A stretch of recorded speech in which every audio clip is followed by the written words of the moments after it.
Sidang dilanjutkan. Ini bukan sekadar perampokan. Saya tidak tahu apa-apa. Keputusan ada di tangan Anda. Setiap hari, ratusan orang sibuk berlalu lalang di sebuah depo bus kota di Surabaya. Di sana, di depan dinding barat depo, terparkir sebuah bangkai bus berkarat yang mesinnya tidak pernah dihidupkan sekalipun selama 7 tahun. Orang-orang hanya menganggapnya sebagai bus rusak biasa. Para sopir yang hendak berangkat kerja dan para montir setiap hari melewatinya tanpa menaruh curiga. Hingga pada suatu hari di musim kemarau tahun 1992, karena depo akan dipindahkan, untuk pertama kalinya dalam 7 tahun, sebuah mobil derek dikaitkan ke bus tua itu. Saat bus itu ditarik dengan suara derit yang memekakan telinga, seorang pekerja yang menyinari bagian dalam lubang inspeksi yang dalam dan gelap di bawahnya sontak berteriak histeris dan jatuh terduduk. Di dasar lantai beton yang dingin dan tak pernah tersentuh seberkas pun cahaya matahari, ditemukan sebuah jam tangan yang pecah dan berhenti selamanya pada pukul 08.43. Bersamanya terbaring kerangka Siti Aminah, seorang kondektur bus berusia 22 tahun yang menghilang tanpa jejak 7 tahun lalu. Laporan investigasi polisi yang ditutup terburu-buru hanya dalam 2 lembar kertas HVS menyatakan kasusnya sebagai pergi dari rumah dan pengunduran diri sukarela. Namun, kebenaran yang ditunjuk oleh sebuah kantong kertas misterius yang ia dekap erat di ketiaknya pada pagi hari ia menghilang ternyata jauh lebih mengerikan. Sebenarnya, apa yang terjadi di depo bus pagi itu? Siapa yang tega mengurung gadis 22 tahun itu dalam kegelapan di bawah langkah ratusan orang selama 7 tahun? Inilah kebenaran mengerikan yang terungkap setelah membisu selama 7 tahun. Sekarang, kita akan menguak satu persatu rahasia kelam hari itu. Pada tahun 1985, Surabaya tidak seperti sekarang. Di jalur utama yang menghubungkan Tandes, melewati Tunjungan hingga ke arah Perak, puluhan bus kota berlalu lalang setiap hari. Di setiap bus, ada seorang kondektur berseragam. Tugas mereka membuka dan menutup pintu, menagih ongkos, meneriakkan nama halte, mendorong penumpang agar masuk, lalu menutup pintu kembali. Gaji untuk pekerjaan yang menuntut berdiri selama lebih dari 12 jam sehari itu berkisar Rp75.000 per bulan. Siti Aminah pada musim kemarau tahun itu berusia 22 tahun. Berasal dari Lamongan, ia datang ke Surabaya 2 tahun sebelumnya. 2 kakak laki-lakinya bekerja di pabrik, sementara orang tuanya tinggal di kampung halaman. Ia tinggal sendiri di sebuah kamar kos sempit seluas 6 meter persegi di daerah Manukan. Meskipun banyak kondektur di rute yang sama memilih berbagi 2 kamar kos untuk menghemat biaya, Siti Aminah lebih suka tinggal sendiri meskipun harus membayar sewa sedikit lebih mahal. Ratna Wulandari, rekan kerjanya sesama kondektur, mengenangnya seperti ini. Siti itu orangnya pendiam, bukan berarti tidak pernah bicara, tapi dia hanya bicara seperlunya. Dia juga bukan tipe orang yang pasrah saja kalau merasa diperlakukan tidak adil.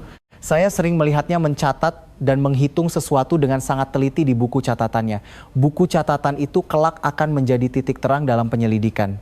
Namun, itu adalah cerita 7 tahun kemudian. Pada tahun 1985, jumlah kondektur di perusahaan bus kota Surabaya itu ada 42 orang. Depo mereka terletak di kawasan pinggiran Rungkut, sebuah area yang dipenuhi sawah dan pabrik-pabrik. Depo itu terdiri dari tempat cuci bus beratap seng tua, bengkel, dan area parkir tempat bus-bus yang telah selesai beroperasi berbaris semalaman. Hari-hari para kondektur dimulai dan diakhiri di depo. Mereka masuk pukul 05.30 pagi, menerima rute dan kendaraan hari itu dari Kepala Regu, dan setelah selesai bertugas di malam hari, mereka kembali ke depo untuk menyetorkan ongkos yang diterima hari itu berupa uang tunai dan karcis, lalu menandatangani laporan setoran sebelum bisa pulang. Orang yang mengelola proses setoran itu adalah Bambang Hartono, sang Kepala Regu. Bambang Hartono saat itu berusia 41 tahun. Setelah bekerja sebagai sopir bus selama 13 tahun, ia berhenti menyetir karena cedera punggung dan telah menjabat sebagai Kepala Regu Depo selama 4 tahun. Perawakannya besar dan suaranya berat. Di antara para kondektur, ia adalah sosok yang ditakuti. Meskipun tidak ada kesaksian bahwa ia pernah melakukan kekerasan fisik, ia sering memerintahkan penggeledahan badan di tempat jika ada selisih sedikit pun dalam laporan setoran. Ratna Wulandari menceritakan suasana saat itu. Kalau jumlah di laporan setoran tidak cocok dengan jumlah karcis, Mas Bambang pasti menyuruh kami mengeluarkan semua isi tas. Kalau parah, sampai saku jaket pun digeledah. Dia menuduh kami menggelapkan uang. Tapi belakangan, Siti bilang ada yang aneh. Dia curiga, jangan-jangan laporannya sengaja dibuat seolah-olah salah, padahal sebenarnya benar. Menurut ingatan Ratna, Siti Aminah pertama kali merasakan kejanggalan itu pada musim hujan akhir tahun 1984. Proses setorannya seperti ini. Kondektur yang selesai bertugas akan memisahkan pendapatan hari itu menjadi uang tunai dan karcis, memasukkannya ke dalam amplop, dan menuliskan jumlahnya di laporan setoran. Bambang akan mengambil amplop itu, menyimpannya di brankas kantor, dan memberikan satu salinan laporan kepada kondektur. Namun, suatu hari, Siti Aminah mulai tidak membuang salinan laporannya dan mengumpulkannya di buku catatan beserta tanggalnya. Sekitar 3 bulan kemudian, ia menemukan sesuatu. Jumlah yang ia tuliskan dan jumlah yang dihitung oleh perusahaan saat pembagian gaji beberapa kali berbeda. Selalu saja, hitungan perusahaan lebih rendah. Ratna Wulandari masih ingat hari ketika Siti menceritakan hal itu. Waktu makan siang, dia tiba-tiba berbisik, "Mbak Ratna, aku sudah kumpulkan salinan laporanku. Bisa tolong lihat sebentar?" Jadi aku lihat dan memang angkanya beda. Tapi aku takut. Aku bilang padanya untuk pura-pura tidak tahu saja. Penyesalan itu menghantuiku seumur hidup. Siti Aminah tidak berpura-pura tidak tahu. Pada musim kemarau tahun 1985, polusi di Surabaya sangat parah. Jendela bus tidak bisa dibuka berhari-hari dan udara di dalam bus selalu pengap. Bulan itu adalah tepat 2 tahun Siti Aminah bekerja di rute tersebut. Berdasarkan kesaksian rekan-rekannya yang tercatat dalam arsip penyelidikan, Siti Aminah mulai mengumpulkan salinan laporan setoran milik rekan-rekannya selain miliknya sendiri sejak bulan April 1985. Tampaknya ia memungut salinan yang dibuang rekan-rekannya atau meminta langsung dari beberapa orang. Ratna Wulandari adalah salah satu yang dimintai. Aku tanya mau diapakan kalau aku berikan. Dia bilang mau dilaporkan ke perusahaan. Katanya dia bisa membuktikan kalau Mas Bambang menggelapkan uang di tengah jalan. Aku tidak memberikannya karena takut ikut terseret masalah. Jumlah salinan laporan yang dikumpulkan Siti Aminah tidak pernah bisa dipastikan hingga akhir karena semua dokumen itu lenyap bersamanya. Selasa 14 Mei 1985, Siti Aminah menyelesaikan tugas pertamanya pagi itu pada pukul 06.20. Menurut kesaksian sopir bus saat itu, Patarno, Siti Aminah turun dari bus di depo sambil membawa 2 tas. Biasanya hanya 1, tapi hari itu ada tambahan 1 kantong kertas kecil. Pukul 08.30 pagi, rekannya sesama kondektur, Yuniarti sempat berpapasan dengan Siti Aminah di depan bengkel depo. Menurut kesaksian Yuniarti, Siti Aminah berkata, "Saya mau mampir ke kantor pusat sebentar." Wajahnya terlihat tegang. Setelah pukul 08.30 pagi itu, tidak ada seorang pun yang melihat Siti Aminah lagi. Malam itu setelah jam pulang kerja berlalu dan Siti Aminah tak kunjung muncul, Ratna Wulandari bertanya ke kantor depo. Bambang Hartono berkata dengan tegas, "Siti tadi pagi pamit mau berhenti kerja. Katanya mau pulang kampung." Ratna tidak percaya. Tapi hanya itu yang bisa ia lakukan. Kantor depo di Rungkut, Surabaya, Mei 1985. Pagi hari setelah Siti Aminah menghilang, Bambang Hartono mengumpulkan para kondektur di depan bengkel dan berkata singkat, Siti Aminah berhenti kerja karena urusan pribadi, tidak ada penjelasan lebih lanjut. Para kondektur hanya saling berpandangan, tetapi tidak ada yang berani buka suara. Hari yang dimulai sejak pukul 05.30 pagi itu terus bergulir seperti biasa. 3 hari kemudian, Ratna Wulandari mendatangi kamar kos Siti Aminah. Kamar itu berada di ujung lantai 2 sebuah rumah petak tua di gang sempit daerah Manukan.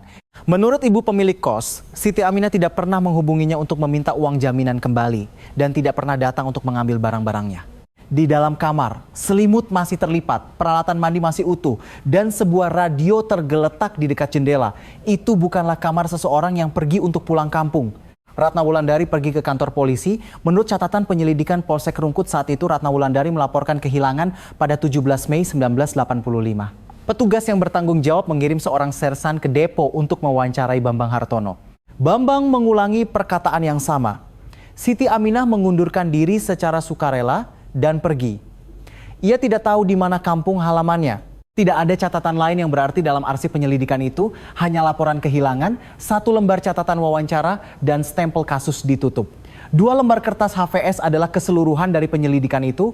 Tidak ada catatan apakah detektif yang bertugas mengunjungi kantor perusahaan, memeriksa catatan setoran, atau memeriksa kamar kos Siti Aminah yang barang-barangnya masih utuh. Ketiadaan catatan itu sendiri adalah jawabannya. Ratna Wulandari bahkan tidak pernah diberitahu hasil dari laporannya. Bertahun-tahun kemudian saat ia melihat arsip penyelidikan itu, ia baru pertama kali melihat kedua lembar kertas itu. Saya tidak marah, hanya merasa hampa. Oh, jadi ini yang namanya penyelidikan. Pikir saya, orang-orang di depo saat itu memiliki ingatan yang konsisten tentang sosok Bambang Hartono. Pak Tarno si sopir bus berkata, kerjanya bagus. Tidak pernah salah jadwal dan catatannya selalu rapi. Tapi sikapnya berbeda pada para kondektur. Dia tipe orang yang sangat menjaga hierarki. Agus Santoso, seorang montir di depo, mengingat pemandangan lain. Setelah setoran selesai dan semua kondektur pulang, Mas Bambang sering menyalakan lampu kantor dan tinggal sendirian sampai larut malam. Itu terjadi setiap hari. Saya pikir dia hanya sedang merapikan pekerjaan. Ketika tim penyelidik melihat kembali kesaksian ini bertahun-tahun kemudian, adegan itu memiliki makna yang berbeda. Namun, itu adalah cerita 7 tahun kemudian. Kecurigaan bahwa Bambang menggelapkan uang saat proses setoran tidak hanya dirasakan oleh Siti Aminah. Yuniarti, kondektur lainnya, mengingat kami sesama kondektur sebenarnya sudah tahu. Saya pernah digeledah karena jumlah karcis katanya tidak cocok. Tapi setelah saya hitung ulang, hitungan saya benar. Tapi mau bagaimana lagi? Melawan kepala regu bisa-bisa kami diberi rute yang tidak enak dan itu lebih merepotkan. Kekuasaan kepala regu yang memiliki wewenang mengatur rute sangatlah besar. Rute utama yang ramai penumpang dan rute pinggiran yang sepi memiliki selisih pendapatan harian yang signifikan. Banyak rekan kerja yang mengingat bahwa Bambang menggunakan wewenang itu untuk menuntut kepatuhan dari para kondektur. Meskipun ada yang tidak puas, tidak ada yang berani menyuarakannya secara terbuka karena satu alasan, tidak ada cara untuk membuktikannya. Laporan setoran asli yang diserahkan ke kantor perusahaan tidak pernah kembali ke tangan kondektur. Salinan yang mereka terima diberikan langsung oleh Bambang. Siti Aminah mulai mengumpulkan salinan-salinan itu justru untuk membidik titik lemah tersebut. Indikasi bahwa Siti Aminah berniat melapor ke kantor pusat perusahaan tercatat secara tidak langsung dalam arsip penyelidikan. Selama penyelidikan ulang setelah penemuan jasadnya pada tahun 1992, tim penyidik meminta arsip dokumen dari bagian umum kantor pusat perusahaan bus. Menurut kesaksian Pak Budi, staf bagian umum saat itu ada sebuah memo internal yang mencatat bahwa sekitar pertengahan Mei 1985, seorang kondektur wanita menelepon dan mengatakan akan datang ke kantor pusat membawa dokumen terkait setoran. Tanggal yang tertulis di memo itu adalah 14 Mei. Hari terakhir Siti Aminah terlihat. Memo itu tidak mencantumkan nama, namun Pak Budi ingat bahwa tidak ada seorang pun yang datang ke kantor pusat hari itu. Kalau datang pasti saya ingat. Kondektur datang ke bagian umum membawa dokumen itu bukan hal yang biasa, dia tidak datang. Siti Aminah tidak pernah sampai di kantor pusat. Jarak dari depo ke kantor pusat hanya 20 menit dengan bus. Bambang Hartono tidak berubah sedikit pun setelah Siti Aminah menghilang. Ia tetap di posisi yang sama selama 5 tahun berikutnya.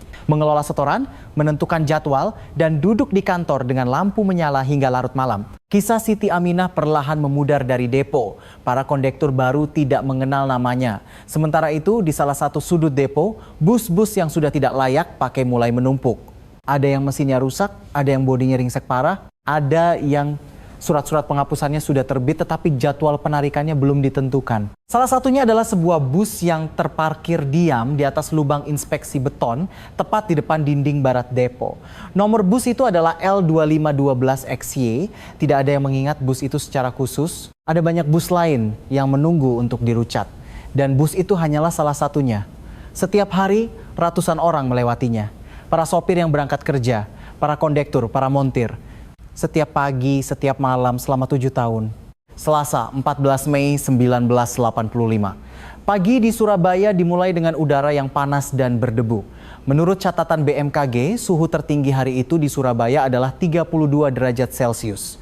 Debu tipis menempel di jendela-jendela bus dan udara di halaman depo bercampur antara bau besi dan tanah. Tugas pertama Siti Aminah hari itu dimulai pukul 05.45 pagi. Menurut catatan jadwal, kendaraan yang ditugaskan adalah bus L2512XY, rute nomor 9 yang menghubungkan Terminal Purabaya ke Perak.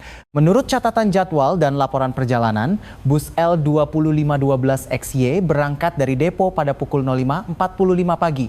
Sopir yang bertugas adalah Pak Tarno. Pak Tarno mengenang hari itu kami berangkat seperti biasa. Mbak Siti meletakkan tasnya dan bersiap di dekat pintu, tapi ada yang sedikit berbeda. Dia tidak banyak bicara, biasanya juga tidak banyak bicara, tapi hari itu lebih pendiam. Rute pertama adalah perjalanan pulang pergi dari depo di Rungkut, melewati Tunjungan hingga ke tujuan akhir di Perak. Menurut kesaksian Pak Tarno dan laporan perjalanan pulang pergi itu selesai tanpa ada keterlambatan. Bus L2512XY kembali ke depo pada pukul 06.20. Inilah waktu yang tercatat di laporan perjalanan. Saat itulah Pak Tarno memperhatikan sesuatu, waktu turun dari bus Dia bawa 2 tas. Waktu berangkat kerja tadi cuma 1. Ada 1 kantong kertas kecil tambahan, terlipat rata seolah-olah berisi dokumen. Waktu itu saya tidak terlalu peduli, tapi kalau dipikir-pikir lagi, sepertinya itu adalah tumpukan salinan laporan setoran. Asal-usul kantong kertas itu tidak dapat dipastikan. Entah ia sudah membawanya sebelum tugas pertama atau menerimanya di suatu tempat selama perjalanan. Namun kesaksian Pak Tarno ini memberikan arah yang krusial pada penyelidikan ulang di kemudian hari. Pukul 07.05 di kantin depo. Di dalam depo ada sebuah kantin kecil tempat para sopir dan kondektur makan di sela-sela giliran kerja. Ibu Sumi, pemilik kantin, mengingat Siti Aminah dalam kesaksiannya pada penyelidikan ulang tahun 1992. Pagi itu dia datang, pesan semangkuk rawon tapi tidak sampai setengah porsi dia sudah berdiri. Padahal dia biasanya makannya lahap tapi hari itu tidak banyak makan. Dia memeluk tasnya erat-erat, diletakkan di atas pangkuannya. Ibu Sumi ingat ke arah mana Siti Aminah berjalan saat meninggalkan kantin ke arah kantor. Pukul 07.30 di area tunggu setoran, para kondektur biasanya melakukan setoran untuk hari sebelumnya atau untuk tugas pertama hari itu di area tunggu sebelum tugas kedua mereka. Area tunggu setoran adalah sebuah ruang bersekat kecil di sebelah kantor depo. Menurut kesaksian Yuniarti, sekitar pukul 07.30 pagi itu Siti Aminah ada di sana. Waktu saya duduk di sebelahnya sambil menunggu giliran setoran, Mbak Siti terlihat mengeluarkan dan memasukkan sesuatu dari tasnya, seperti tumpukan kertas. Laporan setoran yang akan diserahkan ke kepala regu sepertinya sudah disiapkan terpisah dan tumpukan kertas itu ia masukkan ke kantong lain. Waktu saya tanya itu apa, dia hanya tersenyum. Katanya, ada urusan hari ini. Satu hal penting dari kesaksian ini, Siti Aminah membawa tumpukan dokumen terpisah dari laporan setoran. Ini berarti laporan setoran yang akan diserahkan kepada Bambang Hartono dan dokumen yang akan dibawa ke kantor pusat telah disiapkan secara terpisah. Pukul 08.15, setoran dengan Bambang Hartono. Ini adalah momen setoran terakhir yang tercatat. Menurut kesaksian Bambang Hartono pada tahun 1992, setoran Siti Aminah hari itu berjalan normal. Jumlahnya cocok dan tidak ada pembicaraan khusus. Katanya tidak ada penyerahan dokumen atau protes apapun. Namun Ratna Wulandari yang sedang menunggu giliran setoran pada waktu yang sama mengingat pemandangan yang berbeda. Sambil menunggu giliran, pintu kantor setengah terbuka dan saya dengar suara Mas Bambang meninggi dari dalam. Saya tidak dengar apa yang dia katakan tapi nadanya berbeda dari biasanya. Seperti marah atau seperti sedang mendesak. Waktu Siti keluar, wajahnya pucat pasi. Ketika Ratna Wulandari masuk ke kantor, Bambang Hartono duduk seperti biasa, seolah tidak terjadi apa-apa. Pukul 08.30, penampakan terakhir. Yuniarti berpapasan dengan Siti Aminah di halaman depan bengkel sekitar pukul 08.30 pagi. Ini adalah penampakan terakhir yang terkonfirmasi. Kesaksian Yuniarti adalah sebagai berikut. Dia mendekap kantong kertas di ketiaknya. Katanya mau mampir ke kantor pusat. Suaranya bergetar. Saya bilang, hati-hati di jalan. Dan itu adalah terakhir kalinya. Dari halaman bengkel ke halte bus menuju kantor pusat hanya berjarak 5 menit berjalan kaki. Perjalanan ke kantor pusat sendiri memakan waktu 20 menit dengan bus. Jejak Siti Aminah setelah pukul 08.30 pagi berakhir di sini. Ia tidak pernah tiba di bagian umum kantor pusat, ia tidak kembali ke kamar kosnya, ia juga tidak muncul untuk jadwal tugas berikutnya. Tidak ada seorang saksi pun yang mengaku melihat Siti Aminah di sekitar halte bus. Terjadi kekosongan waktu selama 20 menit di suatu tempat antara depo dan halte bus. Tidak ada saksi mata setelah itu. Setelah pukul 08.30 jejak Bambang Hartono. Selama penyelidikan ulang pada tahun 1992, tim penyidik melacak kembali aktivitas Bambang Hartono pada hari itu. Dengan membandingkan catatan kehadiran, jadwal bus, dan kesaksian para montir, ditemukan bahwa tidak ada seorang pun yang bisa memberikan kesaksian tentang keberadaan Bambang Hartono antara pukul 08.20 hingga 10.00. Dalam catatan jadwal, hanya ada catatan mulai pukul 09.00 yang ditandatangani oleh Bambang. Ada kekosongan waktu selama 40 menit antara pukul 08.20 dan 09.00. Montir Agus Santoso mengingat, pagi itu saya lihat Mas Bambang jalan ke arah bengkel. Padahal jam segitu bukan waktunya dia ke sana. Dia cuma sebentar lalu pergi. Ke saya dia bilang mau memeriksa sesuatu. Tapi saya tidak ingat apa yang dia periksa. Di ujung barat bengkel ada area tertua di depo. 2 lubang inspeksi berbentuk persegi panjang yang digali di lantai beton masih ada dan salah satunya sudah tidak digunakan lagi, dibiarkan terbuka tanpa penutup. Kedalamannya sekitar 1,8 meter, cukup dalam hingga orang dewasa yang berdiri di dalamnya hanya akan terlihat sampai bahu. Pagi itu tidak ada bus yang terparkir di atas lubang itu. Mei 1985, Polsek Rungkut. Laporan kehilangan Siti Aminah diterima pada tanggal 17 Mei. Hari itu Ratna Wulandari datang langsung ke kantor polisi. Petugas penerima laporan pertama-tama menanyakan kemungkinan wanita dewasa pergi dari rumah atas kemauan sendiri. Ia mengonfirmasi fakta bahwa Siti telah berhenti bekerja dan menerima informasi dari Bambang Hartono bahwa ada kemungkinan ia pulang kampung. Ratna Wulandari menegaskan bahwa barang-barangnya masih utuh di kamar kos. Tidak ada satupun yang hilang. Petugas polisi itu membuat catatan. Itulah awal dari penyelidikan dan sebenarnya juga akhir dari penyelidikan itu. Menurut catatan penyelidikan, tindakan polisi selanjutnya ada 2. Mendatangi depo untuk mewawancarai Bambang Hartono dan meminta pengecekan keberadaan Siti Aminah di kampung halamannya di Lamongan. Dari Lamongan, datang jawaban bahwa Siti Aminah tidak kembali ke sana.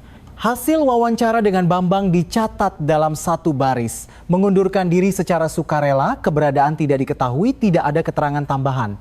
Tidak ada catatan bahwa polisi memeriksa kamar kos Siti Aminah.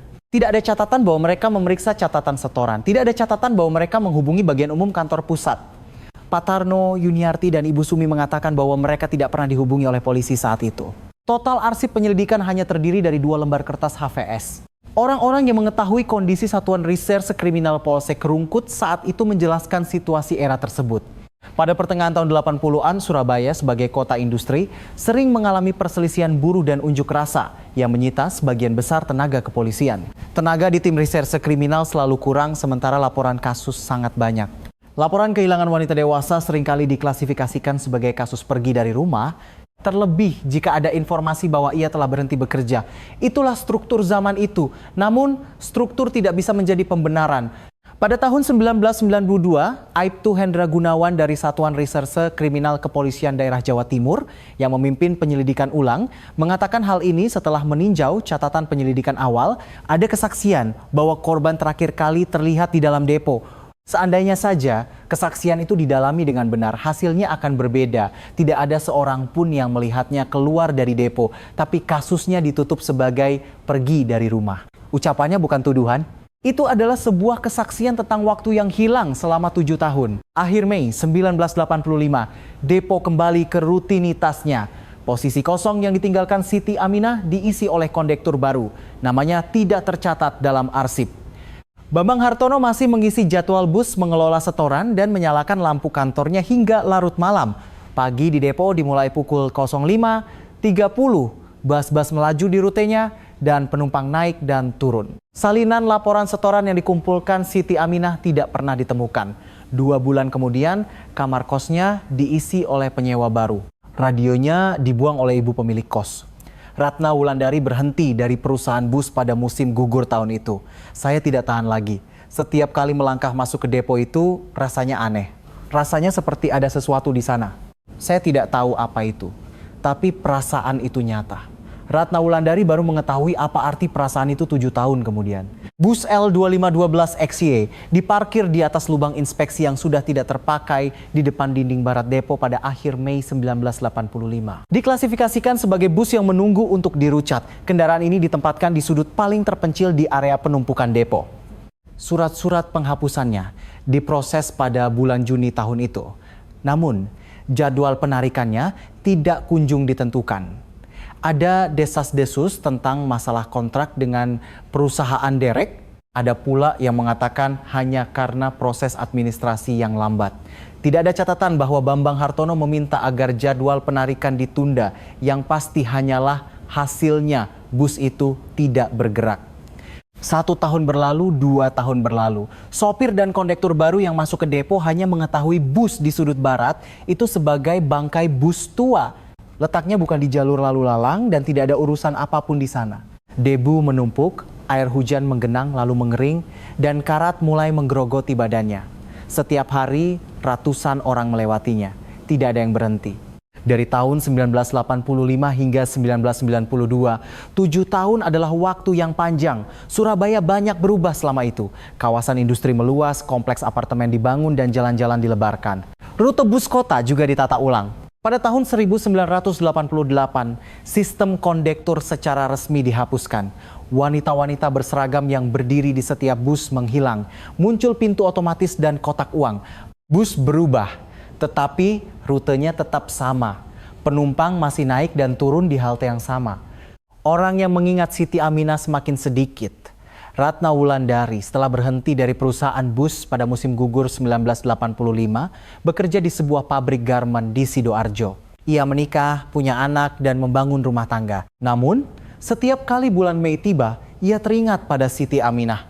Saya pernah kembali ke kantor polisi. Mungkin tahun 1987 atau 1988. Saya bertanya bagaimana kelanjutan penyelidikannya. Petugasnya sudah ganti. Dan setelah mencari arsip, ia bilang kasusnya sudah ditutup. Tidak ada lagi yang bisa dilakukan. Saya menangis di dalam bus saat pulang. Alasan Ratna Wulandari tidak menyerah adalah karena kamar kos itu. Kamar yang barang-barangnya masih utuh. Kamar dengan radio di dekat jendela. Ratna Wulandari tahu selama 7 tahun bahwa kamar itu tidak mungkin milik seseorang yang katanya telah pulang kampung. Bambang Hartono pensiun dari perusahaan bus pada musim 1987. Alasan pensiunnya tidak tercatat. Menurut kesaksian seorang pejabat perusahaan saat itu, ia diproses sebagai pengunduran diri sukarela tanpa ada masalah. Ia menerima uang pesangon, melakukan serah terima, dan pada hari terakhirnya, ia meninggalkan depo dengan tenang. Setelah itu, jejak Bambang Hartono sulit dilacak untuk sementara waktu. Catatan kependudukan menunjukkan ia tinggal di suatu tempat di Surabaya, tetapi tidak ada yang tahu apa pekerjaannya sampai penyelidikan ulang dimulai pada tahun 1992. Rekan-rekan di depo mengingat kepergian Bambang Hartono seperti ini. Kata Montir Agus Santoso, tidak ada yang merasa kehilangan saat dia pergi. Tapi anehnya setelah dia pensiun, suasana depo terasa sedikit berbeda. Rasanya seperti ada sesuatu yang berat telah hilang. Saya tidak tahu apa itu. Bahkan setelah Bambang Hartono pensiun, bus L2512XY tetap berada di tempatnya, di atas lubang inspeksi di depan dinding barat depo. Kepala regu yang baru tidak peduli dengan bus itu. Surat-surat penghapusannya sudah diproses, dan itu hanyalah masalah penarikan saja. Jadwal penarikan terus ditunda, masalah anggaran, masalah perusahaan derek, masalah prioritas, bus itu semakin berkarat. Debu tebal menutupi kaca jendelanya, air hujan mengalir di sepanjang bodinya. Di bawahnya gelap, lubang beton itu selalu sejuk sepanjang musim, tidak ada cahaya matahari yang masuk, tidak ada angin yang berhembus karena bus itu menutupi lubangnya. Tidak ada yang pernah melihat ke dalamnya. Musim panas 1988, tahun di mana sistem kondektur dihapuskan, bus-bus baru mulai berdatangan ke depo. Bus dengan pintu otomatis, bus dengan kotak uang. Kendaraan-kendaraan tua satu persatu dipensiunkan. Pemandangan depo berubah. Namun, di depan dinding barat, bus L2502XY tetap berada di tempatnya di tengah pemandangan yang berubah.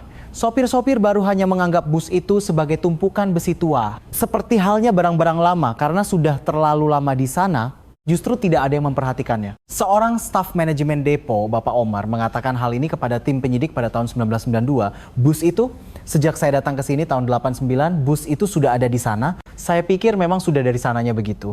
Saya bahkan berpikir mungkin tidak boleh disentuh. Saya baru tahu belakangan kalau surat-surat penghapusannya sudah ada. Pada tahun 1990, angin pembangunan mulai berhembus di sekitar depo. Rencana pembangunan apartemen baru diumumkan di lahan yang dulunya adalah sawah dan pabrik di pinggiran Rungkut. Lahan depo pun masuk dalam daftar yang dipertimbangkan untuk dijual. Perusahaan bus mulai membahas rencana untuk memindahkan depo lebih jauh ke pinggiran. Ratna Wulandari sama sekali tidak mengetahui berita itu. Hidupnya sudah lama menjauh dari depo. Namun, di suatu tempat di depo, waktu terus berjalan mendekat. Maret 1992, penjualan lahan depo akhirnya diputuskan. Perusahaan bus memutuskan untuk pindah ke depo baru dan pekerjaan pengosongan lahan dimulai. Bus-bus yang masih layak jalan dipindahkan ke depo baru. Sisanya dibuang. Dan di depan dinding barat, untuk pertama kalinya, sebuah mobil derek dihubungkan ke bus L2512XY yang tidak bergerak selama 7 tahun. Pagi itu adalah pagi di bulan April. Bambang Hartono memang telah meninggalkan depo pada musim semi 1987. Tetapi ia tidak sepenuhnya menghilang. Ia tinggal sendirian di lantai 2 sebuah kontrakan tua di kawasan Waru, Sidoarjo. Ia sempat menikah lagi pada tahun 1988, tetapi bercerai 2 tahun kemudian. Dan setelah itu kembali hidup sendiri. Mantan istrinya, Ibu Ani, hanya menjawab singkat saat diwawancarai oleh tim penyidik pada tahun 1992, "Kami tidak bisa hidup bersama, alasannya tidak ingin saya bicarakan." Ibu Ani tidak mau bicara lebih lanjut. Tim penyidik tidak bertanya lebih jauh, hanya satu baris kalimat itu yang tersisa di catatan. Ingatan orang-orang di sekitar Bambang Hartono adalah kepingan-kepingan yang dikumpulkan satu persatu oleh tim penyidik pada tahun 1992. Kepingan-kepingan ingatan yang tersebar itu tidak berarti apa-apa jika diletakkan terpisah, tetapi jika disatukan, mereka membentuk sebuah pola. Seorang tetangga di kontrakan Waru, Ibu Susi, mengingat sepertinya dia orang yang tidak bisa tidur di malam hari. Sering sekali lampunya menyala sampai subuh. Kalau berpapasan di lorong, dia menyapa, tapi tidak pernah menatap mata. Awalnya saya pikir memang sifatnya begitu, tapi hari-hari di mana ia berbau alkohol semakin sering. Pekerjaan Bambang Hartono setelah pensiun tidak dapat dipastikan dengan jelas. Ada yang bilang ia sempat bekerja di pabrik terdekat, ada juga yang bilang ia bekerja serabutan. Yang pasti ia tidak memiliki pekerjaan tetap. Musim gugur 1989, adik laki-laki Bambang, Budi Hartono, makan malam bersama kakaknya di sebuah warung di pinggiran Sidoarjo. Budi mengingat malam itu saat memberikan kesaksian kepada tim penyidik pada tahun 1992. Dia minum banyak sekali. Padahal kakak saya bukan tipe peminum. Hari itu berbeda. Dia tidak banyak bicara, hanya terus menuang minuman. Lalu tiba-tiba dia berkata, "Budi, kalau orang berbuat salah, harus bagaimana?" Budi bertanya kesalahan apa. Bambang tidak menjawab. Ia hanya menatap gelasnya. Budi mengingat kata-kata itu untuk waktu yang lama. Saya pikir dia sedang ada masalah bisnis atau uang. Saya tidak pernah berpikir itu tentang hal lain. Budi, kalau dipikir-pikir sekarang seharusnya saya bertanya lebih banyak waktu itu. Tapi kakak saya memang orang yang sangat tertutup. Cerita tentang kemunculan Bambang Hartono di sekitar depo pertama kali muncul pada tahun 1990. Ini adalah kesaksian dari staf manajemen depo, Bapak Omar. 1 atau 2 kali, ada orang yang mengintip ke dalam dari luar tembok depo. Itu terjadi setelah jam pulang kerja jadi gelap dan wajahnya tidak terlalu jelas. Setelah saya lihat fotonya sepertinya itu Pak Bambang, tapi saya tidak bisa memastikan. Pada waktu yang sama, seorang pegawai minimarket di dekat depo juga memiliki ingatan serupa. Ada orang yang berdiri lama di dekat tembok pembatas, tidak hanya sekali. Terkadang seperti sedang melihat sesuatu, terkadang hanya berdiri saja. Saya pikir aneh. Tapi karena banyak orang lalu lalang, saya biarkan saja. Tembok barat depo, arah di mana bus L2512 XY diparkir. Tidak ada yang tahu apa yang dilihat Bambang Hartono di sana. Tidak dapat dipastikan apakah dari luar tembok, bus di sudut barat itu bisa terlihat. Yang pasti, fakta bahwa ia berada di sana terekam dalam ingatan 2 orang. Musim dingin 1991, adik laki-laki Bambang, Budi Hartono, melakukan panggilan telepon terakhir dengan kakaknya. Ini adalah kesaksian Budi. Tidak ada pembicaraan khusus, hanya bertanya kabar, apa sudah makan? Lalu di akhir kakak saya bilang, "Budi, aku capek sekali." Saya tanya apa yang membuatnya capek, dia bilang tidak bisa tidur. Katanya setiap kali menutup mata selalu ada sesuatu yang terlihat. Budi menyarankannya untuk pergi ke rumah sakit. Bambang menjawab, "Iya." Dan panggilan itu berakhir. Budi Hartono baru mengerti apa arti semua itu pada musim semi 1992. Tepat di bulan April ketika mobil derek menarik keluar bus L2522 XY. Selasa 7 April 1992, depo di Rungkut, Surabaya. Pukul 09.00 pagi, langit cerah. Tidak ada angin dan suhunya 29 derajat Celcius. Hari itu adalah hari ketiga pekerjaan pembersihan sisa kendaraan setelah penjualan lahan depo. 3 orang pekerja dari perusahaan derek masuk ke area penumpukan barat. 2 bangkai bus terakhir dalam daftar yang harus ditangani hari itu ada di sana. Salah satunya adalah bus L2512 XY. Kepala regu derek Pak Heri mengenang pagi itu karena busnya sudah tua, butuh waktu cukup lama hanya untuk menyambungkan kait derek. Bodinya sudah berkarat jadi agak ngeri juga untuk masuk ke bawahnya. Salah satu pekerja masuk ke bawah bus untuk memeriksa tapi dia langsung keluar lagi, wajahnya pucat pasi. Ini adalah kesaksian dari pekerja tersebut, Joko. Saya masuk ke bawah bus dan menyalakan senter untuk memeriksa posisi lubang inspeksi dan ternyata ada sesuatu di dalam lubang itu. Awalnya saya pikir itu tumpukan sampah tapi ternyata bukan. Catatan penyelidikan menyatakan bahwa Joko tidak bisa melanjutkan perkataannya. Pak Heri masuk sendiri untuk memeriksa dan ia menghentikan pekerjaan. Pukul 09.20 laporan masuk ke Polsek Rungkut. Tim identifikasi tiba di lokasi pada pukul 10.05. Ukuran lubang inspeksi beton itu adalah lebar 1,2 meter, panjang 3,5 meter, dan dalam 1,8 meter. Di atas lubang itu, selama 7 tahun, terparkir bus L2512XY. Bus itu menutupi hampir seluruh bukaan lubang. Menurut laporan otopsi, yang ditemukan di dalam lubang adalah kerangka seorang wanita dewasa. Sebagian pakaian dan barang-barang pribadi ditemukan bersamanya. Pakaiannya sudah sangat lapuk, tetapi sebagian warna dan bentuknya masih tersisa. Ciri-cirinya cocok dengan seragam kondektur saat itu. Di antara barang-barang pribadi ada sebuah jam tangan wanita. Kacanya pecah dan waktunya berhenti. Pukul 08.43. Identifikasi memakan waktu 3 hari. Setelah membandingkan data gigi dan kesaksian keluarga, pada 10 April 1992, Kepolisian Daerah Jawa Timur secara resmi mengonfirmasi identitas kerangka itu sebagai Siti Aminah. Sudah 6 tahun 11 bulan sejak ia menghilang. Ratna Wulandari dihubungi pada sore hari itu. Ratna Wulandari tidak bisa menceritakan momen itu. Dalam catatan penyelidikan tahun 1992, kesaksian Ratna Wulandari muncul beberapa kali, tetapi mengenai hari ketika ia menerima pemberitahuan identifikasi kerangka, hanya ada satu baris kalimat yang tertulis, tidak dapat memberikan kesaksian. Aibtu Hendra Gunawan dari Satuan Reserse Kriminal Kepolisian Daerah Jawa Timur menerima kasus ini sehari setelah identifikasi. Aibtu Hendra saat itu berusia 38 tahun. Ia adalah seorang detektif yang sering menangani kasus-kasus kematian misterius yang belum terpecahkan. Ia mengenang saat pertama kali menerima arsip kasus itu. Yang pertama saya terima hanyalah 2 lembar kertas HVS dari penyelidikan awal, denah depo, dan salinan awal laporan otopsi. Itu saja. Saat membaca 2 lembar kertas HVS itu, saya marah. Itu adalah kemarahan sebagai seorang detektif. Bagaimana bisa kasus ini ditutup hanya dengan ini?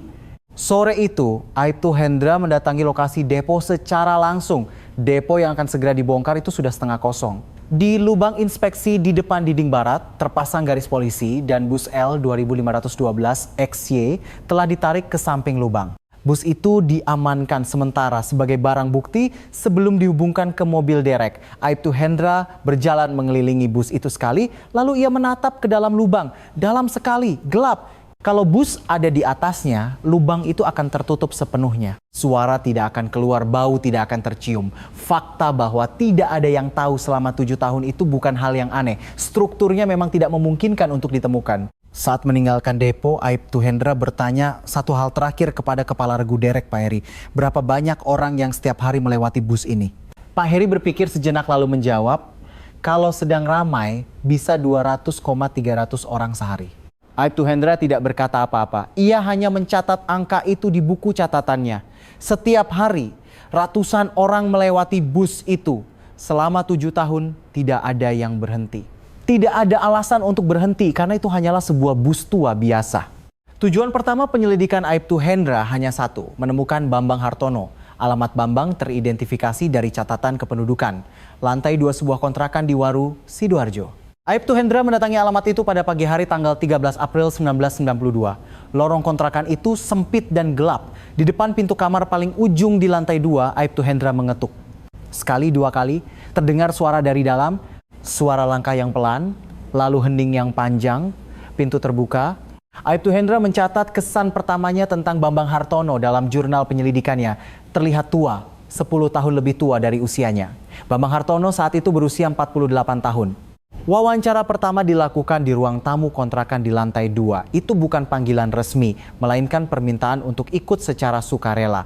Bambang Hartono tidak menolak, ia mengenakan jaketnya, memakai sepatunya, tanpa berkata apa-apa. Di ruang interogasi kantor polisi, Aibtu Hendra terlebih dahulu memberitahukan penemuan kerangka Siti Aminah. Jurnal penyelidikan mencatat reaksi Bambang Hartono seperti ini. Ia memejamkan mata, lama. Tangannya tidak bergerak dari atas meja. Hari itu, selama 3 jam, Bambang Hartono mengulangi perkataan yang sama. Tidak tahu, Siti Aminah berhenti kerja dan pergi atas kemauannya sendiri. Ia hanya melakukan pekerjaan administrasi setoran di kantor. Aibtu Hendra tidak terburu-buru. Penyelidikan dimulai bukan dari pengakuan Bambang, melainkan dari catatan. Aibtu Hendra berhasil mengamankan seluruh laporan perjalanan, jadwal bus, dan dokumen setoran dari gudang arsip kantor pusat perusahaan bus pada tahun 1985. Meskipun sudah 7 tahun berlalu, dokumen-dokumen itu masih ada. Karena perusahaan itu tidak bangkrut, Catatan jadwal tanggal 14 Mei 1985, rekapitulasi setoran yang ditandatangani Bambang Hartono dan salinan laporan setoran dari setiap kondektur pada tanggal yang sama. Aibtu Hendra membentangkan dokumen-dokumen itu dan membandingkan angka-angkanya. Hasilnya jelas. Jumlah total dari laporan setoran yang diserahkan oleh para kondektur dan jumlah total dari rekapitulasi yang dibuat oleh Bambang Hartono tidak cocok. Angka direkapitulasi secara konsisten lebih rendah. Bukan hanya pada tanggal 14 Mei. Pola yang sama berulang di seluruh catatan selama 3 bulan yang diambil secara acak oleh Aibtu Hendra. Angka-angka yang dicatat dan dikumpulkan oleh Siti Aminah di buku catatannya keluar dari gudang arsip setelah 7 tahun. Pada wawancara kedua, Aibtu Hendra membentangkan rekapitulasi itu di depan Bambang Hartono. Bambang menatap dokumen itu. Lama sekali. Lalu ia berkata, itu salah hitung. Kejadiannya sudah lama. Saya tidak ingat persis. Aibtu Hendra membentangkan dokumen berikutnya. Rekapitulasi selama 3 bulan dijejerkan. Bambang Hartono terdiam. Wawancara hari itu berakhir setelah 2 jam. Bambang Hartono dipulangkan. Sambil melepaskannya pergi, Aibtu Hendra menulis 1 baris di jurnal penyelidikannya. Dia menyangkal, tapi dia tahu. Aku akan menunggu. Sementara Aibtu Hendra menunggu, keretakan muncul dari sisi lain. Montir depo saat itu, Agus Santoso. Akhir April 1992, Agus Santoso datang sendiri ke tim penyidik. Itu terjadi setelah berita penemuan kerangka dimuat secara singkat di koran. Agus Santoso duduk di ruang wawancara dan tidak bisa memulai pembicaraan untuk waktu yang lama. Lalu ia membuka mulutnya. Pagi hari tanggal 14 Mei 1985 saya melihat sesuatu. Waktu itu saya tidak tahu apa itu, tapi sekarang sepertinya saya tahu. Aibtu Hendra membuka buku catatannya. Kesaksian Agus Santoso adalah sebagai berikut. Pagi itu antara pukul 08.30 dan 09.00 saat ia sedang bekerja di gudang peralatan bengkel, ia mendengar suara dari arah lubang inspeksi bara. Suara sesuatu yang berat diseret, lalu suara gedebuk. Merasa aneh, ia mengangkat kepala dan melihat Bambang Hartono berjalan dari arah lubang inspeksi. Tangannya tidak membawa apa-apa. Ketika ditanya sedang apa, Bambang menjawab sedang memeriksa ventilasi. Tapi lubang inspeksi itu sudah tidak dipakai. Tidak mungkin ada ventilasi di sana. Waktu itu saya hanya mengiyakan saja. Setelah menyelesaikan kesaksiannya, Agus Santoso menatap meja untuk waktu yang lama. Seharusnya saya bilang dari dulu. Padahal waktu itu saya sudah merasa aneh. Aibtu Hendra mencatat kesaksian itu di jurnal penyelidikannya dan menambahkan 1 baris di bawahnya, kekosongan waktu 40 menit setelah pukul 08.30. Cocok. Wawancara ketiga dilakukan pada awal Mei 1992. Kali ini, Aibtu Hendra tidak membentangkan dokumen apapun. Ia juga tidak menyinggung isi kesaksian Agus Santoso. Sebaliknya, ia meletakkan foto jam tangan Siti Aminah di atas meja. Jam tangan yang kacanya pecah dan berhenti pada pukul 08.43. Bambang Hartono melihat foto itu dan untuk waktu yang lama ia tidak berkata apa-apa. Aibtu Hendra juga tidak berkata apa-apa. Ruang interogasi hening. Suara langkah kaki terdengar dari lorong. Lampu neon bergetar halus. Bambang Hartono yang pertama kali membuka mulut. Bolehkah saya memanggil pengacara? Aibtu Hendra menjawab boleh. Bambang Hartono mengangguk. Lalu ia kembali menatap foto itu. Entah ia sedang melihat jam tangan itu atau sesuatu yang lain. Pintu ruang interogasi ditutup. Seorang pengacara ditunjuk pada 6 Mei 1992. Selama 3 hari berikutnya, Bambang Hartono menggunakan haknya untuk tetap diam. Ia duduk di ruang interogasi tetapi tidak berbicara. Aibtu Hendra tidak terburu-buru. Ia merapikan dokumen, melengkapi kesaksian saksi, dan menunggu hasil forensik. Hasil pemeriksaan tambahan dari laboratorium forensik tiba pada 9 Mei. Menurut laporan, ditemukan adanya fraktur pada tulang leher ketiga, vertebra cervical C3 dari kerangka Siti Aminah. Ruas ketiga tulang lehernya patah. Ahli forensik menyatakan bahwa ini disebabkan oleh kekuatan eksternal yang kuat dan kemungkinannya lebih besar karena pukulan langsung atau tekanan, bukan karena jatuh atau kecelakaan. Usia saat kematian diperkirakan awal 20-an. 22 tahun. Aibtu Hendra masuk ke ruang interogasi dengan membawa laporan forensik. Bambang Hartono tidak mau menerimanya. Laporan itu dibiarkan tergeletak di atas meja. Aibtu Hendra membacakan isi laporan itu. Fraktur vertebra cervical C3, kekuatan eksternal yang kuat, wanita awal 20-an. Bambang Hartono menatap ke arah jendela. Jendela ruang interogasi kecil dan di luar cuaca mendung. Aibtu Hendra selesai berbicara, hening yang panjang. Lalu Bambang Hartono berkata, anak itu datang membawa dokumen. Aibtu Hendra mengeluarkan buku catatannya. Bambang Hartono tidak melihatnya. Ia berbicara sambil menatap jendela. Suaranya rendah dan datar, suara tanpa emosi yang justru membuatnya terasa lebih berat. Pengakuan Bambang Hartono tercatat sepanjang 12 halaman dalam arsip penyelidikan. Apa yang ia katakan dirangkum dalam arsip sebagai berikut. Pada 14 Mei 1985, sekitar pukul 08.15 pagi, Siti Aminah datang ke kantor setoran. Ia mengeluarkan tumpukan salinan laporan setoran dan mengatakan akan menyerahkannya ke kantor pusat. Awalnya, Bambang Hartono mencoba membujuknya. Ia mengatakan bahwa itu hanya salah hitung dan ia akan memperbaikinya. Siti Aminah tidak mau mundur. Suara mereka meninggi. Bambang mencoba merebut dokumen itu dan Siti Aminah menarik kantong kertasnya. Bambang Hartono menggambarkan momen itu seperti ini, saya hanya mencoba menghentikannya. Pengakuan selanjutnya singkat. Siti Aminah jatuh dan tidak bergerak. Bambang Hartono menunggu Siti Aminah bangun kembali. Ia tidak bangun, ia mengunci pintu kantor. Ia berdiam diri di tempat itu untuk waktu yang lama. Lalu ia pergi ke arah bengkel. Dokumen-dokumen itu ia bakar di tungku kantor hari itu. Saya pastikan semuanya terbakar habis. Semuanya habis terbakar. Salinan-salinan laporan setoran yang dikumpulkan Siti Aminah selama berbulan-bulan menjadi abu pada pagi hari itu. Dengan lenyapnya dokumen itu, bukti langsung penggelapan yang dilakukan Bambang Hartono juga lenyap. Namun Bambang Hartono berpikir fakta itu akan melindunginya setidaknya selama 7 tahun. Aibtu Hendra terus mencatat selama mendengarkan pengakuan itu. Ia tidak pernah memotong perkataan Bambang sekalipun. Ketika pengakuan itu selesai, Aibtu Hendra menutup buku catatannya. Dan ia menanyakan satu hal, bagaimana Anda hidup selama 7 tahun? Bambang Hartono tidak menjawab, ia menatap jendela, lalu ke meja, dan akhirnya meletakkan kedua tangannya di atas lututnya. Aibtu Hendra tidak bertanya lebih jauh. Bambang Hartono ditahan atas tuduhan pembunuhan. Jaksa penuntut umum mengajukan dakwaan.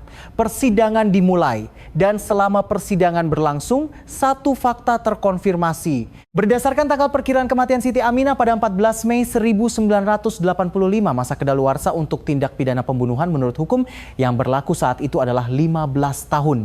Ketika kerangka ditemukan pada April 1992, sudah 10 tahun berlalu. Masih tersisa 8 tahun sebelum masa kedaluarsa habis. Persidangan terus berlanjut. Namun sebelum persidangan berakhir, sebuah fakta baru terungkap. Tim pengacara saat memeriksa laporan forensik yang diajukan oleh jaksa mengajukan keberatan. Mereka menyoroti bahwa dasar perkiraan waktu kematian adalah berhentinya jam tangan dan kondisi kerangka yang sudah lama membuat penentuan waktu kematian yang akurat menjadi sulit. Majelis hakim memutuskan untuk meminta pemeriksaan forensik ulang. Pemeriksaan ulang memakan waktu 8 bulan. Pada musim semi 1993, hasil pemeriksaan ulang keluar. Kesimpulannya tidak berubah. Pembunuhan, kerusakan tulang leher akibat kekuatan eksternal. Namun, ada catatan tambahan bahwa waktu kematian yang akurat tidak dapat ditentukan. Catatan tambahan itu tidak mengubah alur persidangan. Selama persidangan, Bambang Hartono terus bersikeras bahwa itu adalah kecelakaan yang terjadi saat ia mencoba menghentikannya. Ia mengaku tidak ada niat membunuh. Majelis hakim tidak menerima pembelaannya. Juni 1993, putusan pengadilan tingkat pertama dijatuhkan. Pada hari putusan, Ratna Wulandari ada di kursi pengunjung. Hakim membacakan putusan. Ratna Wulandari mengenang momen itu, suara hakim tidak terdengar jelas. Telinga saya berdengung. Orang di sebelah saya menyikut saya sambil berbisik, dia dinyatakan bersalah. Baru saat itulah saya sadar, vonis dijatuhkan. Bambang Hartono menatap lurus ke depan tanpa ekspresi. Setelah putusan selesai, Ratna Wulandari keluar dari gedung pengadilan dan berdiri terdiam untuk waktu yang lama. Langit Surabaya di bulan Juni cerah. Orang-orang berlalu lalang. Ratna Wulandari berdiri di sana memikirkan Depo pada bulan Mei 1985. Ia memikirkan Siti Aminah yang terakhir kali ia lihat di depan bengkel pada pukul 08.30 pagi. Hati-hati di jalan. Itulah yang terakhir. Ratna Wulandari menelepon ibu Siti Aminah. Dari seberang telepon tidak ada suara untuk waktu yang lama. Juni 1993, Pengadilan Negeri Surabaya. Vonis yang dijatuhkan kepada Bambang Hartono adalah 12 tahun penjara. Jaksa mengajukan banding. Di Pengadilan Tinggi, vonisnya dinaikkan menjadi 15 tahun penjara. Pihak Bambang Hartono mengajukan kasasi.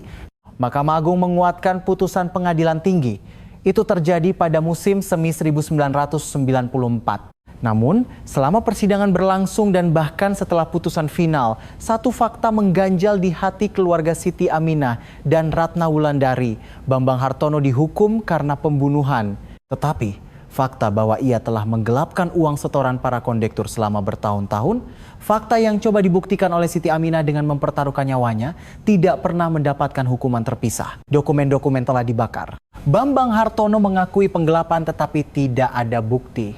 Masa kedaluarsanya juga sudah lewat. Angka-angka di buku catatan yang dikumpulkan Siti Aminah berakhir menjadi asap yang lenyap. Aibtu Hendra pada musim semi 1994 saat merapikan arsip kasus setelah putusan final, menandatangani halaman terakhir jurnal penyelidikannya beserta tanggal. Ia mengenang saat itu, saya tidak merasa penyelidikan ini selesai. Putusan sudah jatuh, arsip sudah ditutup, tapi rasanya belum selesai. Adegan Siti Aminah berjalan di depan bengkel pada pukul 08.30 pagi itu terus terbayang di kepala saya. Mendekap kantong kertas, suaranya bergetar sambil berkata akan pergi dengan baik-baik. Aibtu Hendra terus bekerja sebagai detektif untuk waktu yang lama. Ia pensiun pada tahun 2010. Seorang rekan detektifnya mengatakan bahwa bahkan di tahun ia pensiun, ia pernah membicarakan kasus ini. Ia berkata bahwa di antara kasus-kasus lama, kasus ini yang paling membekas. Ketika ditanya mengapa, ia menjawab karena anak itu meninggal saat mencoba melakukan hal yang benar. Kerangka Siti Aminah diserahkan kepada keluarganya pada musim gugur 1992. Ia dimakamkan di sebuah bukit dekat desa kelahirannya di Lamongan, Jawa Timur. Ibunya, Ibu Sulastri sendiri yang memilih tempat itu, tempat yang cerah. Ada sebatang pohon mangga di dekatnya. Ibu Sulastri setelah putrinya menghilang pada Mei 1985 dikatakan datang ke Surabaya setiap bulan selama 7 tahun. Ratna Wulandari mengingat bahwa ia sering turun di halte bus dekat depo dan berjalan-jalan di sekitar sana sebelum kembali pulang. Saya dengar dari ibunya belakangan. Katanya ia ingin berjalan di jalan yang mungkin terakhir kali dilalui putrinya. Sambil bertanya-tanya, di mana gerangan putrinya berada. Ibu Sulastri meninggal dunia pada tahun 1998. Ia dimakamkan di samping putrinya. Ratna Wulandari masih tinggal di Surabaya hingga sekarang. Setiap bulan Mei, ia mengunjungi makam Siti Aminah. Terkadang sendiri, terkadang bersama rekan-rekan kerja lamanya. Ketika ditanya apa yang ia bicarakan di depan makam, Ratna Wulandari berpikir sejenak lalu berkata, saya hanya diam di sana. Bukan karena tidak ada yang ingin dikatakan, tapi karena terlalu banyak yang ingin dikatakan. Bambang Hartono menyelesaikan masa hukumannya dan bebas. Jejaknya setelah itu tidak dapat dipastikan, bahkan tidak diketahui apakah ia masih hidup atau tidak. Itu berada di luar jangkauan yang bisa dijawab oleh catatan ini. Di lahan bekas depo itu kini berdiri apartemen. Di tempat yang dulunya adalah sawah dan pabrik di pinggiran Rungkut, kini berjajar gedung-gedung 20 lantai. Di mana letak lubang inspeksi itu sekarang tidak ada yang tahu. Mungkin di bawah area parkir, mungkin di bawah taman, setiap hari ratusan orang berjalan di atasnya. Bahkan sekarang 14 Mei 1985 pukul 08.43 pagi, waktu di mana jam tangan Siti Aminah berhenti, ia berusia 22 tahun. Mendekap kantong kertas di ketiaknya, suaranya sedikit bergetar. Ia sedang dalam perjalanan untuk melakukan hal yang benar. Perjalanan itu berakhir di dalam dinding depo dan selama 7 tahun tidak ada yang tahu. Fakta bahwa tidak ada yang tahu adalah fakta yang paling berat dalam cerita ini.